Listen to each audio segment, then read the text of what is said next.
Unesa Informasi, Edukasi, dan Prestasi. Halo rekan Unesa, kembali di Bincang Unesa Bisa. Saat ini saya sedang bersama dengan Bapak Bisma. Beliau adalah salah satu dosen TI di Unesa. Bapak, kita akan membahas temanya melek teknologi di masa pandemi. Iya, Mbak Untuk Farah. segmen pertama ini, sebenarnya semenjak adanya pandemi ini sebenarnya bagaimana fitur teknologi? Apakah sebenarnya memang sudah ada sejak dulu lalu diperbarui sekarang atau seperti apa, Pak? Oke, Mbak Farah. Jadi sebenarnya teknologi itu kan sudah ada sebelum pandemi kan ya. Jadi teknologi ini sudah membantu pola hidup kita sebenarnya. Cuman dengan adanya pandemi ini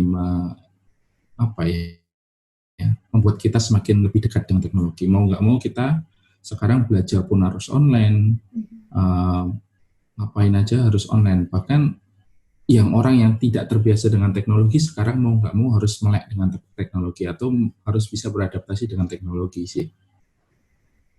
Untuk tantangan sendiri dan dalam pemanfaatan teknologi di masa pandemi, seperti apa, Pak?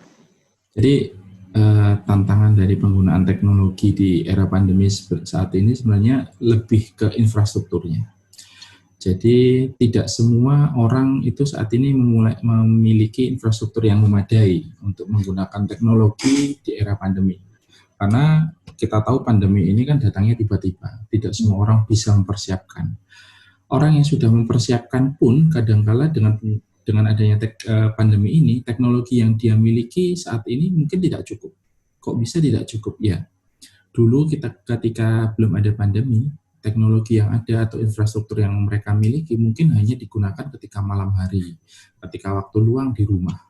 Namun sekarang ketika pandemi ini terjadi, bisa jadi semua orang bekerja di rumah, sehingga mau nggak mau kapasitas infrastruktur mereka, bandwidth mereka akan cukup habis. Jadi istrinya kerja di rumah, suaminya kerja di rumah, anaknya sekolah di rumah, mau nggak mau harus berbagi infrastruktur, berbagi jalan untuk internet. Bandwidth-nya sehingga akan terasa banyak yang dikatakan lemot atau kurang cepat. Sebenarnya itu adalah masalah infrastruktur. Yang kedua adalah selain infrastruktur, kita juga dihadapkan oleh masalah alatnya. Jadi tidak semua orang memiliki alat atau teknologinya berupa handphonenya, laptopnya, seperti itu. Mungkin orang-orang yang sudah ekonomi ke atas sudah mempersiapkan atau sudah memiliki teknologi atau perangkat teknologinya. Tapi ketika kita tahu mungkin yang ekonomi menengah mungkin menggunakan handphone aja susah. Beli pulsanya, beli handphonenya itu akan kesulitan. Jadi tantangannya seperti itu. Itu dalam segi tantangan dalam manfaatan teknologi. Kalau misalnya Bapak melihat dalam situasi pandemi ini, apakah sebenarnya teknologi ini menggantikan seluruh kegiatan kita atau seperti apa, Pak? Teknologi seperti saya katakan di awal bukan menggantikan ya, tetapi teknologi itu membantu kita untuk mempermudah kehidupan kita. Jadi yang saya ambil contoh yang mudah saja, misalnya kita ada Gojek atau ojek online atau pesan makanan secara online. Dulunya kita tidak terbiasa menggunakan teknologi itu sebagai mekanisme atau media pesan makanan secara online. Tapi dengan adanya teknologi itu, Gojek atau Grab, saya sebut merek, mau nggak mau kita akan terbiasa menggunakan itu. Akhirnya kita jadi malas tetap diam di rumah untuk pesan makanan. Jadi kita tidak perlu bangun sebenarnya, sehingga teknologi itu memudahkan kita. Kalau dikatakan ketika pandemi seperti ini, apakah teknologi cukup membantu? Cukup membantu. Apalagi ketika pembelajaran online. Jadi kalau saya pribadi sebenarnya WFH itu bukan hanya karena pandemi. Sebelum pandemi pun saya sudah melakukan WFH. Jadi saya bekerja di rumah dengan kondisi yang seperti ini, dengan di hadapan 2 monitor yang seperti ini, ya sudah saya terbiasa. Jadi kalau untuk orang-orang teknologi, kondisi WFH ini bukan hal yang lama, bukan hal yang baru. Ya, seperti itu. Nah, tapi ketika orang-orang yang tidak terbiasa dengan teknologi, ya ini akan menjadi merubah pola hidupnya. Bangun tidur, terus mandi, buka laptop, sekolah. Nah, kalau kita dulu, orang-orang teknologi bangun tidur, buka laptop, nggak pakai mandi. Sudah menggunakan teknologi untuk berhubungan, berkomunikasi dengan orang-orang lain. Nah, ini seperti kita. Mbak Farah, di Surabaya, saya dari Malang, dimudahkan dengan adanya teknologi. Sehingga kita tidak harus bertemu tatap muka secara langsung, juga tatap muka kan, saya bisa melihat Mbak Farah bisa melihat saya bisa ngobrol dengan banyak orang. Ini adalah kemudahan teknologi yang ada, seperti itu Mbak Farah. Apakah mungkin Pak ada satu aspek kehidupan yang mungkin tidak bisa didukung oleh teknologi? Aspek kehidupan yang tidak bisa dirubah di masa pandemi ini, Pak? Ada. Ibadah. Itu? Ibadah itu tidak bisa digantikan dengan menggunakan teknologi. Cuman mekanisme ibadah itu bisa dipermudah dengan teknologi. Contohnya apa? Contohnya kita mau berzakat atau kita mau sedekah. Kalau dahulu mungkin sedekah kita harus datang. Tapi saat ini kita bisa menggunakan transfer media online atau transfer via online gitu. Dan dengan menggunakan teknologi kita bisa diingatkan, mungkin di handphonenya Mbak Farah atau di handphonenya yang lain, ada mekanisme untuk alarm sholat. Nah, seperti itu. Atau agama pun pasti juga ada mekanisme aplikasinya. Cuman ketika inti dari ibadah itu tidak bisa digantikan oleh teknologi. Seperti itu, Mbak. Tapi memang semua aspek kehidupan hampir semua terbantu oleh teknologi ya, Bapak? Semua aspek kehidupan terbantu, mau transportasi, komunikasi, apalagi telekomunikasi, mau aspek apalagi sosial, mau aspek edukasi, pendidikan, semua terbantu dengan adanya teknologi. Kalau tadi kita melihat seputar tantangan, kira-kira dampak yang mungkin akan muncul, Pak, karena kita terus-terusan menggunakan teknologi di masa pandemi ini? Oke. Dampak yang akan terjadi adalah sebenarnya dampak positif. Nantinya, saya ambil contoh saja seperti ini. Mungkin kalau dulu sebelum adanya pandemi, orang ketika ada rapat harus pergi ke ke tempat yang lain, satu tempat ke tempat yang lain nih. Sekarang dengan adanya teknologi, dengan adanya corona ini atau COVID ini, mau nggak mau semua orang menggunakan atau terbiasa menggunakan video conference. Sehingga ketika pandemi ini usai atau ketika sudah selesai semua, mungkin teknologi video conference ini tidak akan hilang, sehingga akan banyak efisiensi yang akan dimunculkan. Contohnya tadi, rapat ketika ada rapat di Jakarta atau sosialisasi dari kementerian atau dari pusat, tidak harus pergi ke Jakarta, tidak harus membuang uang untuk biaya hotel, biaya transportasi atau yang lain. Cukup dengan duduk manis di ruangan masing-masing orang dan kita buka aplikasi seperti video conference seperti ini. Ya sudah, itu. Yang lain apa? Yang lain adalah semua orang mau nggak mau akan melek teknologi, akan aware terhadap teknologi yang ada, sehingga tidak akan menjadi sesuatu yang susah nanti teknologi. Nah, nantinya aplikasi-aplikasi nanti akan muncul sesuatu yang lebih mudah, akan disesuaikan dengan kemampuan penggunanya, seperti itu Mbak Farah. Ya, baik. Setelah ini kita akan membahas lebih dalam lagi Bapak dampaknya dalam penggunaan teknologi masa pandemi ini. Jangan kemana-mana, tetap di Bincang Unesa Bisa. Radio Unesa, informasi, edukasi, dan prestasi masih di Bincang Unesa Bisa dengan Pak Bisma ya Pak. Pak, kita lanjut ngobrol soal melek teknologi di masa pandemi.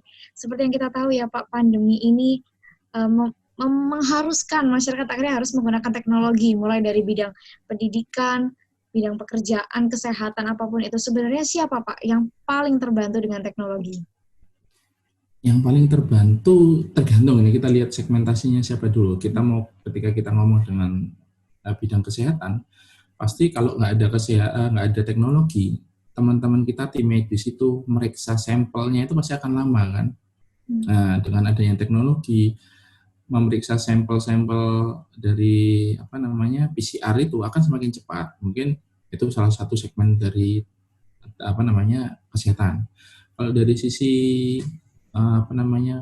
pendidikan, kita guru juga terbantu, murid juga terbantu, semua orang terbantu, orang tua mungkin yang bekerja di rumah mungkin akan terbantu dengan adanya teknologi Zoom, dengan adanya teknologi yang lain.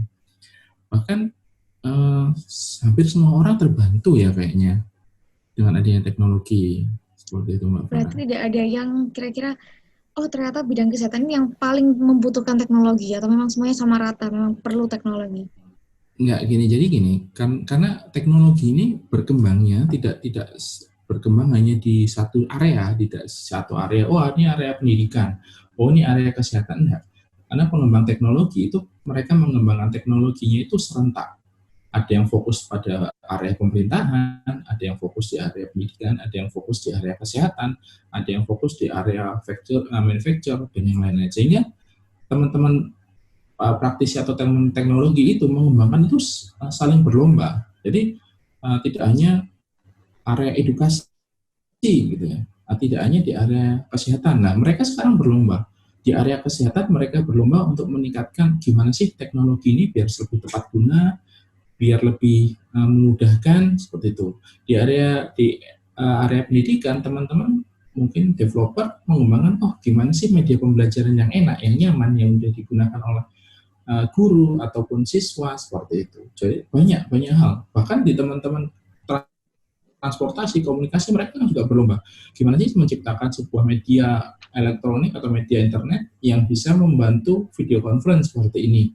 Atau teman-teman komunikasi, tadi komunikasi yang transportasi, gimana sih orang-orang yang ada di rumah biar tetap nggak usah kemana-mana, mereka mempermudah transportasi mereka atau logistik mereka ketika pesan makanan. Mereka berlomba, pasti akan muncul banyak inovasi yang muncul sekarang ini.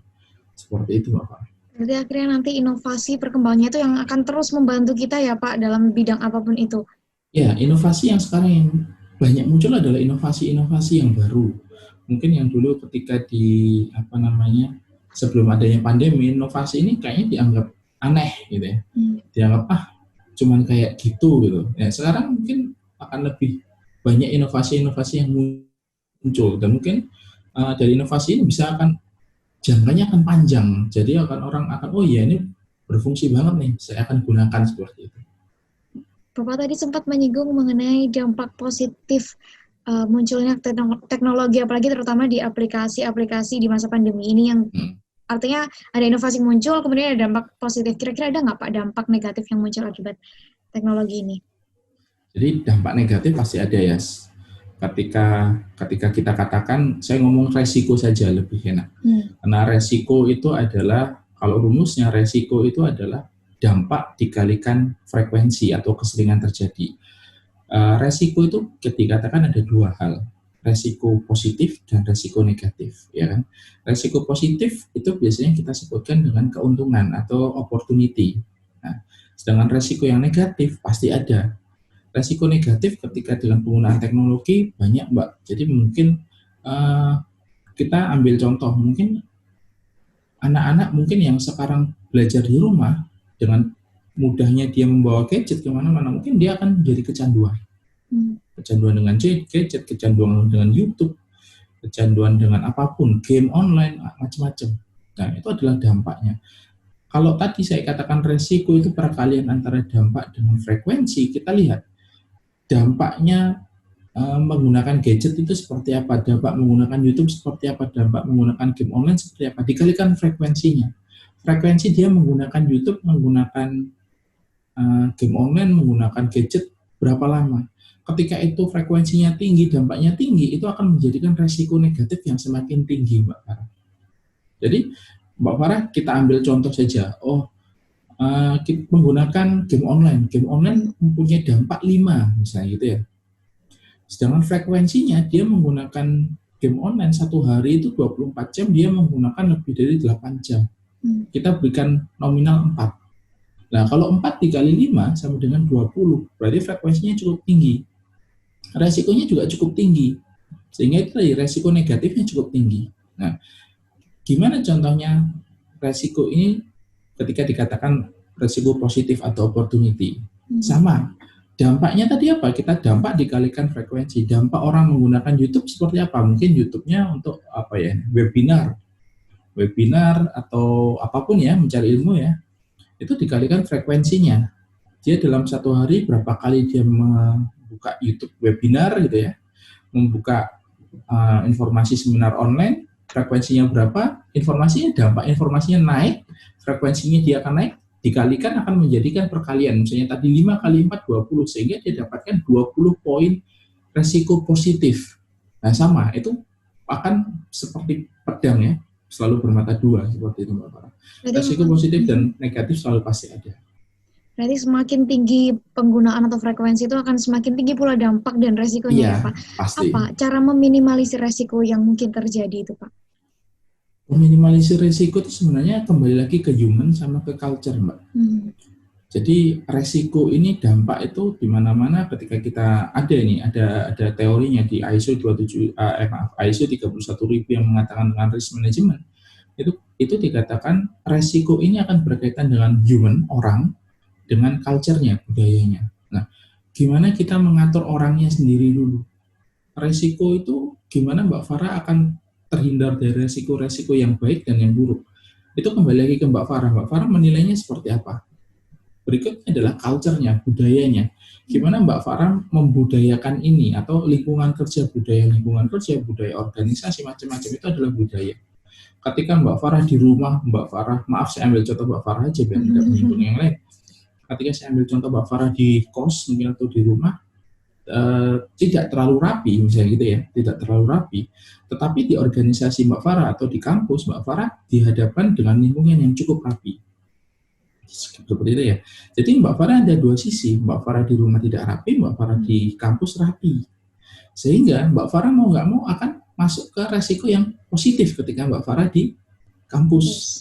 Nah, tetapi kalau Mbak Farah bisa membawahi culture dari kampus ini ke tempat kosnya Mbak Farah, itu Mbak Farah akan membawa positif juga kan. Nah, seperti itu. Jadi resiko dari human sama culture-nya ini akan berpengaruh. Itu akan memberikan dampak resiko yang baik, positif lah. Sama, ketika orang terbiasa menggunakan gadgetnya, dengan menggunakan, saya dapat gadget nih, saya pakai untuk main game online, dibandingkan dengan sama-sama 24 jam orang yang satunya game online, satunya buka YouTube untuk seminar online. Nah, Mbak Farah bisa menilai sendiri mana yang akan mendapat nilai positif, mana yang negatif, seperti itu. Berarti memang pengguna ini memang sangat berpengaruh ya Pak dari resiko dan dampaknya. Selain kita akan membahas lebih dalam lagi Pak tentang pengguna, sebenarnya kita tuh harus seperti apa. Jangan kemana-mana, tetap di Bincang Unesa Bisa. Radio Unesa, informasi, edukasi, dan prestasi masih di Bincang Unesa Bisa dengan Bapak Bisma lagi. Nggak bosan-bosan saya ngobrol dengan Bapak Bisma ya. Pak, tadi kita membahas seputar bagaimana pengguna ini menggunakan teknologi. Ini kan berkaitan dengan penggunaan teknologi yang bijak, yang benar. Sebenarnya bagaimana sih Pak pengguna untuk menjadi pengguna yang bijak ini Pak? Oke Mbak Farah, jadi pengguna yang bijak itu sebenarnya dia tahu kapasitasnya dia. Dia mau menggunakan teknologinya ini sebagai untuk apa gitu ya. Memang sih penggunaan teknologi yang bijak pasti ke arah positif. Cuman kadang-kala kita juga tidak bisa melepaskan teknologi ini dengan hal-hal yang tidak hanya positif terus. Misalnya kita juga akan selingi teknologi dengan chatting atau belanja online. Entah kita menilai belanja online itu, contohnya belanja online itu positif atau negatif ya. Tetapi kadang-kala itu mempermudah kita untuk menggunakan teknologi belanja gitu ya. Nah, untuk yang bijak adalah kembali lagi ke orang-orangnya sendiri, ke masing manusianya lagi.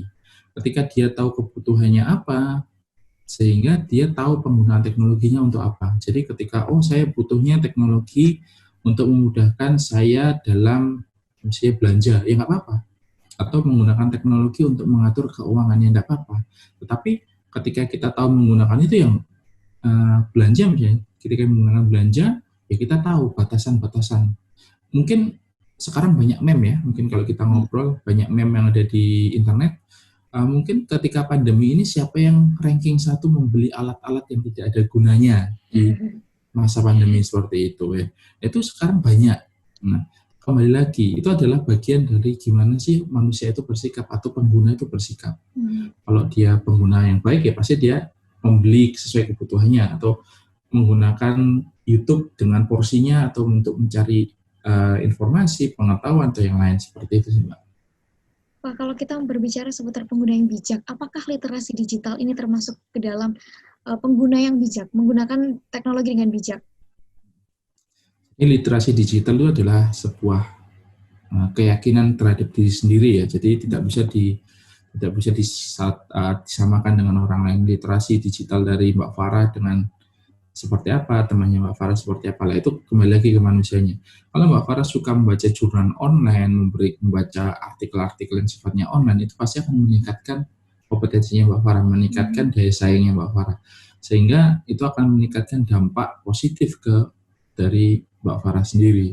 Yaitu literasi digital itu juga perlu. Mungkin itu yang harus ditanamkan sejak awal ya. Dampak-dampak penggunaan teknologi seperti apa, gimana literasi digitalnya. Kalau nggak salah di Indonesia ada itu mata kuliahnya literasi digital ya. Nah, di situ kita mencoba untuk mengenalkan ke mahasiswa gimana sih cara membaca jurnal yang baik, gimana sih cara mencari jurnal yang baik, gimana sih caranya untuk mencari jurnal dari terbitan yang benar-benar berkualifikasi yang bagus seperti itu. Jadi mahasiswa-mahasiswa diharapkan juga mendapatkan dari mata kuliah itu kalau nggak salah harapannya mendapatkan topik yang akan sesuai dengan apa yang akan dia cari. Dia tidak akan salah jalan seperti itu dalam mencari sesuatu di teknologi. Seperti itu. Apakah sebenarnya literasi digital ini seputar kita membaca berita, kita membaca sebuah tulisan? Apakah seperti itu, Pak? Literasi digital itu sebenarnya banyak hal ya, Mbak ya. Kita bisa baca artikel, kita bisa jurnal, kita bisa baca review paper. Itu adalah bagian dari review digital, literasi digital. Tetapi mungkin agak terbaur atau terbias dengan teknologi video. Ya, sekarang banyak orang yang menganggap YouTube itu adalah bentuk dari literasi digital, gitu ya. Tapi sebenarnya kalau menurut saya pribadi, karena tidak semua orang itu membaca itu mudah atau suka, gitu ya. Kalau saya pribadi, saya lebih senang mendengarkan dan melihat. Jadi saya akan membawa YouTube ini adalah bagian dari saya untuk mencari pengetahuan. Jadi tidak masalah. Orang kalau suka nonton YouTube, tidak apa-apa. Yang penting itu YouTube-nya adalah positif. Sifatnya YouTube-nya adalah mencari ilmu, mencari pengetahuan. Nah tadi, kalau untuk membaca jurnal, artikel, ya itu adalah bagian dari membaca. Yang penting adalah membacanya tadi, menambah pengetahuan kita. Berarti bukan bentuknya seperti apa, namun isinya gitu ya, Pak? Isinya seperti apa? Pak, sebenarnya sebagai mahasiswa nih, untuk meningkatkan literasi digital, kan di masa pandemi gini ya Pak, kita di rumah saja. Kita harus ngapain sih Pak, biar kita bisa meningkatkan literasi digital, akhirnya kita juga bijak gitu Pak, menggunakan teknologi. Mungkin mahasiswa sekarang lagi musim rebahan ya, Mbak. Betul. Jadi karena kuliah online, bangun tidur, terus buka laptop, kuliah online gitu ya. Sebenarnya gimana caranya mahasiswa itu meningkatkan literasi digital?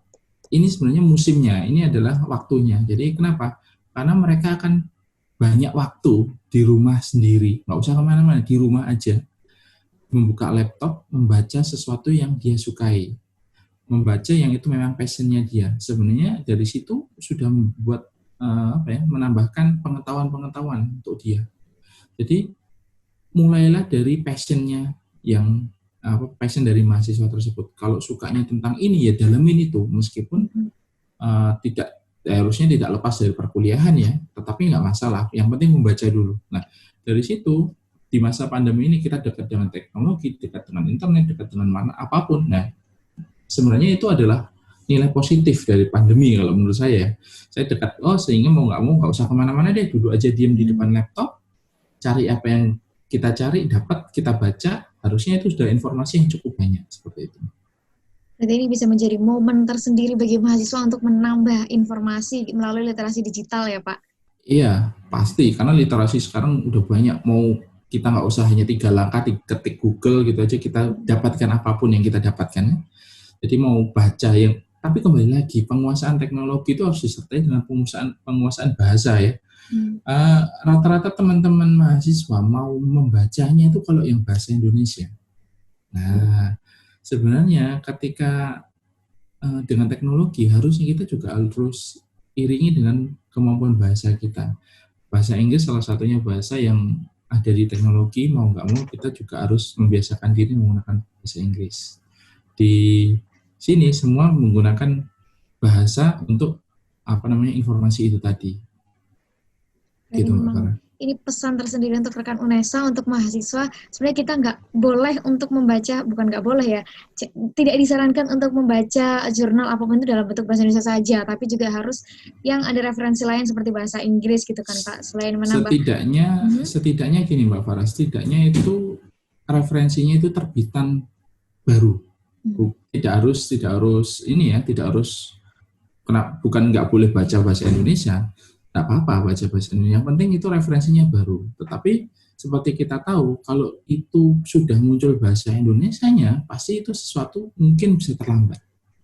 Gampangannya gitu aja. Pasti itu informasinya terlambat. Kenapa? Karena orang yang sudah membaca, dia akan membacanya langsung dari bahasa aslinya. Dari bahasa aslinya itu akan dibaca dan mungkin orang akan membagikannya lagi. Oh, saya bentuk dalam tulisan untuk pengetahuan saya sendiri. Pengetahuan sehingga saya tuliskan menggunakan bahasa saya sendiri seperti itu. Jadi Ini salah satu. takutnya terlambat ilmunya tadi. Ini berarti salah satu tips gitu ya Pak untuk melihat apakah tulisan ini sudah lama atau masih baru dari macam bahasa yang ditampilkan gitu ya Pak. Oke, baik, terima kasih banyak Bapak. Setelah ini kita akan membahas seputar keamanan teknologi di masa pandemi. Baik. Jangan kemana-mana, tetap di Bincang UNESA Bisa.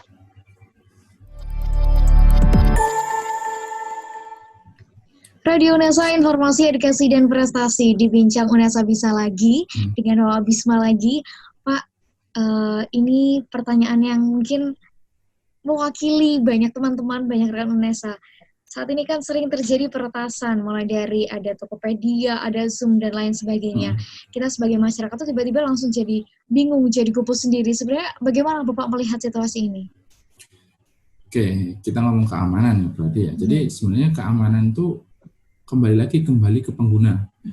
Kalau Mbak Farah tidak aware dengan keamanan data diri Mbak Farah sendiri, berarti Mbak Farah secara nggak langsung juga membuka data diri Mbak Farah. Tapi kalau yang di Tokopedia sebenarnya, kalau saya pribadi ya, data apa sih yang akan hilang gitu kan? Paling yang mentok-mentok data pembelian online kita yang entah itu belum tentu berguna, seperti itu. Tetapi bukan masalah datanya sebenarnya ya. Kalau itu data itu dikumpulkan itu akan menjadikan sebuah pengetahuan atau informasi baru. Nah, sebenarnya data-data yang menjadi informasi baru itu yang akan diciptakan atau akan dijual belikan orang-orang yang tidak ada bertanggung jawab tadi. Misalnya, oh Mbak Farah ini sukanya beli baju atau beli gadget. Dari situ Mbak Farah nanti akan lama-lama akan dimappingkan. Oh Mbak Farah terbiasa membelikan perangkat ini. Sehingga itu nanti medianya Mbak Farah itu, nanti berarti Mbak Farah akan beli ini, nanti suatu saat ketika Mbak Farah klik tombol itu, data diri Mbak Farah atau rekening Mbak Farah akan terkuras, seperti itu. Lah, sebenarnya ketika kita ngomong keamanan, itu kembali lagi ke diri kita. Gimana kita mengamankan data diri kita, mengamankan perangkat kita. Ketika kita ngomong keamanan informasi, berarti kita berkaitan dengan ISO 27001. Di ISO 27001 itu sebenarnya sudah banyak hal atau banyak kontrol yang disebutkan bahwa untuk menjaga keamanan pastikan perangkat device Anda itu terkunci. Nah, itu satu, atau tidak terbiasa meninggalkan password yang ada ditempel di laptop, di monitor atau di meja-meja seperti itu. Nah, itu sebenarnya adalah bagian gimana kita menjaga keamanan. Nah, kembali lagi, Mbak Farah naruh handphone ditinggal dalam keadaan menyala, mau nggak mau temannya Mbak Farah ngambil. Itu sebenarnya data informasi Mbak Farah hilang, seperti itu. Kira-kira apa sih Pak yang harus kita lakukan masyarakat awam mungkin ya Pak, yang mungkin masih bingung, nggak ngerti hacker ini ternyata begitu pintarnya gitu. Apa sebenarnya yang harus kita lakukan untuk melindungi, memproteksi akun-akun atau semacam teknologi yang kita gunakan gitu Pak? Oke, jadi sebenarnya untuk memberikan keamanan lebih untuk orang-orang awam, yang pertama adalah pastikan semua perangkat kita berpassword. Berpassword ya, jadi handphone kita mau pakai sidik jari atau face recognize atau apapun PIN, terserah. Yang penting pastikan menggunakan password. Yang kedua, pastikan perangkat itu tidak sharing. Dalam artian tidak digunakan bersama. Kalau mau pakai laptop ya, pastikan laptop itu hanya digunakan sendiri, tidak berbagi dengan teman yang lain. Atau kalau di kantor atau di kampus menggunakan perangkat yang memang mau nggak mau harus berbagi, ya pastikan jangan menggunakan perangkat itu untuk belanja online, untuk apalagi transaksi banking atau yang lain. Nah, seperti itu.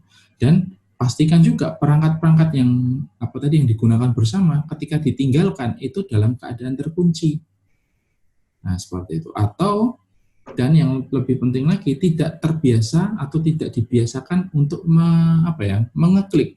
Kalau di handphone itu mencet gambar-gambar atau link-link yang entah tidak diketahui asal-usulnya. Atau kita harus waspada juga. Misalnya ada promo, cewek-cewek nih, para mahasiswi atau para wanita, biasanya ada tulisan promo, langsung aja diskon 90%, linknya Langsung ini, pencet gitu ya, langsung Pak? pencet. Nah, itu sebenarnya itu hal yang bahaya. Kenapa? Dari link itu sendiri, para hacker itu bisa menggunakan untuk memasukkan virus ke handphone kita, dan data-data kita akan dikirimkan ke mereka. Nah, itu harus waspada. Jadi kalau ada foto, ada link, itu kita harus waspada. Mending lebih amannya link itu tidak diklik gitu ya. Atau foto atau gambar itu tidak langsung terdownload seperti itu. Itu yang aman sih. Lantas kemudian untuk penggunaan email dan password, apakah menurut Bapak sebaiknya kita perlu menggunakan satu saja untuk seluruh akun kita, atau mungkin kita perlu membagi-bagi, memisah-misah? Kadang kan kita suka lupa gitu, Pak. Oke. Jadi benar. Jadi kalau penggunaan email atau sesuatu yang sifatnya sebagai username, jadi kalau dahulu username itu biasanya menggunakan kata tersendiri. Tetapi saat ini mungkin username itu terbiasa dikaitkan atau identik dengan email ya. Sehingga kita juga harus waspada juga, kita harus biasa memisahkan antara pekerjaan, keperluan pribadi atau keperluan belanja atau yang lain. Jadi mungkin untuk keperluan pekerjaan kita menggunakan email resmi, atau keperluan pribadi kita tidak boleh menggunakan email resmi, kita harus punya email yang sifatnya pribadi untuk diri kita. Atau bahkan kita pengen belanja online atau menggunakan sosial media, kita harusnya menggunakan perangkat email yang sifatnya memang untuk belanja, untuk sosial media, sehingga ketika salah satu hal ini terjadi kebocoran, itu tidak akan saling kalau bocor satu bocor yang lain, enggak. Jadi bocor ya satu saja gitu ya. Jadi lebih baiknya memang menggunakan email-email itu untuk fungsi yang berbeda-beda. Tapi ya tergantung dengan orangnya, daya ingatnya seperti apa, passwordnya seperti apa. Penggunaan passwordnya misalnya gini, username-nya atau emailnya boleh berbeda, tetapi passwordnya sama saja, semua sama, ya nggak ada gunanya. Satu jebol, yang lainnya ikut jebol karena passwordnya sama. Nah, itu dibiasakan. Jadi kita harus terbiasa menggunakan password yang juga unik, berbeda, dan sering diganti juga, simultan, dan itu tadi tidak dibiasakan untuk berbagi. Pak, kalau kita melihat mahasiswa ini kan sebagai generasi milenial ya Pak, tidak akan lepas dari penggunaan teknologi dan media sosial. Apakah semakin banyak media sosial yang digunakan, semakin memiliki peluang yang besar untuk keamanannya diretas gitu, Pak? Iya, Mbak. Jadi media sosial itu kan sebenarnya adalah kumpulan data, kumpulan informasi. Ketika kita menilai orang, ketika kita mau capturing atau memprofiling seseorang, kita hanya tinggal lihat sosial medianya saja. Misalnya, kita ambil contoh si A. Si A ini terbiasa untuk setiap menit bikin post di Instagram. Apa itu namanya? Story ya, story.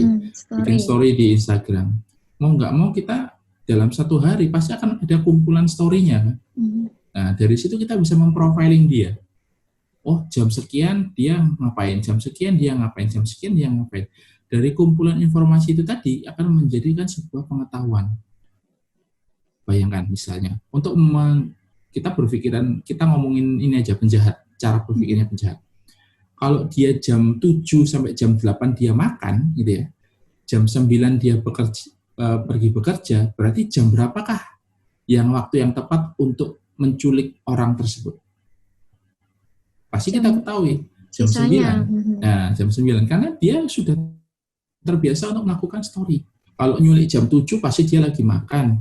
Kalau nyulik jam 9 itu waktu yang tepat karena dia posisinya lagi pergi ke kantor atau kemana. Itu adalah dari situ kita bisa memprofiling orang. Nah, sehingga gimana caranya kita bijak untuk bersosial media, ya nggak usah diupload lah setiap saat, atau mau apa itu ya, narsis atau apa itu pansos ya, gitu ya Pak. Pansos mungkin ya tidak apa-apa, tapi boleh hanya sesekali saja, tidak menjadikan itu kumpulan rangkaian yang utuh. Karena tadi ketika rangkaian yang utuh itu ketika dilihat atau informasi-informasi itu, puzzle informasi itu disatukan, itu akan menjadikan sebuah puzzle yang utuh dan bisa kelihatan gambarnya seperti itu. Ini Jadi ya jangan terbiasa lah upload yang sering-sering gitu. ini penting ya Pak buat teman-teman sebenarnya.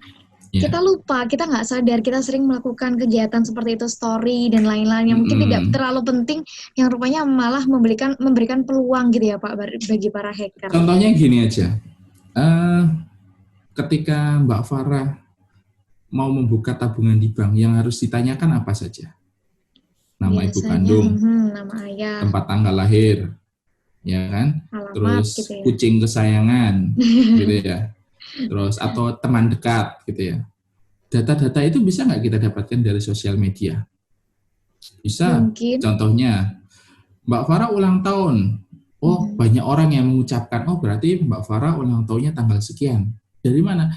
Dari banyaknya orang yang mengucapkan di sosial media, atau Mbak Farah sendiri membikinkan story atau foto di situ.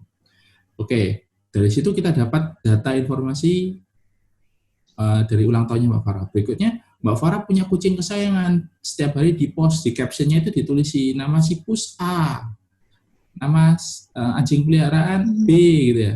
Dari situ kita tahu, oh nama anjing peliharaannya A, ini B gitu ya. Data apa lagi yang dibutuhkan? Nama ibu kandung, gampang. Waktu ibunya ulang tahun di captionnya, di story juga. Oh selamat ulang tahun ibuku nih, semoga panjang umur. Gampang kan? Lalu ngapain? Tinggal telepon ke bank. Mbak, saya atas nama ini cocokkan data. Oh iya cocok. Pindahkan dana saya ke rekening ini. Apakah ada yang kurang data informasinya? Sudah cukup banyak data informasinya. Seperti itu Mbak Farah. Berarti justru memang hal-hal kecil seperti itu yang kita tidak sadar ya Pak, justru malah memberikan peluang gitu. Peluang banget itu. Jadi baik, mungkin ada lagi, mungkin satu lagi. Mungkin kita juga terbiasa tiket ya. Tiket itu difoto. Oh ya, barcode-nya gitu ya Pak. Barcode-nya itu menjadi sebuah identitas. Seperti itu Mbak. Berarti memang kita benar-benar harus menjadi pengguna yang bijak dengan hati-hati menggunakan media sosial dan apapun itu. Pak Bisma, sebelum kita menutup, terakhir pertanyaan yang ingin saya tanyakan nih Pak, sebenarnya kiat-kiat masyarakat di masa pandemi kita harus seperti apa? Mengingat kita belum tahu pandemi ini kapan akan berakhirnya. Kiat-kiatnya adalah menjadi bijaklah dengan penggunaan teknologi, karena kita tidak tahu ya sampai kapan kita harus berdiam diri di rumah, di depan monitor, di depan perangkat teknologi. Ya sebisa mungkin kita harus mengatur jadwal, karena kalau di depan komputer terus kita akan bosan. Kalau kita jalan-jalan juga akan beresiko, sehingga kita harus tahu, kita harus membagi waktu dengan benar, kapan waktu ini untuk belajar, kapan untuk bekerja, kapan untuk kegiatan yang sifatnya fun, boleh main game, boleh bersosial media, boleh chatting, ini tidak apa-apa tapi dibatasi, dan pastikan teknologi yang kita gunakan itu aman, seperti itu. Baik. Terima kasih banyak Bapak sudah memberikan informasi yang begitu banyak, begitu bermanfaat bagi rekan-rekan UNESA agar lebih berhati-hati dan bijak menggunakan teknologi. Terima kasih Bapak, semoga sehat selalu. Terima kasih Mbak Farah. Tadi akhir perbincangan saya dengan Bapak Bisma, sekaligus menjadi akhir dari Bincang UNESA Bisa edisi hari ini. Sampai jumpa di Bincang UNESA Bisa selanjutnya.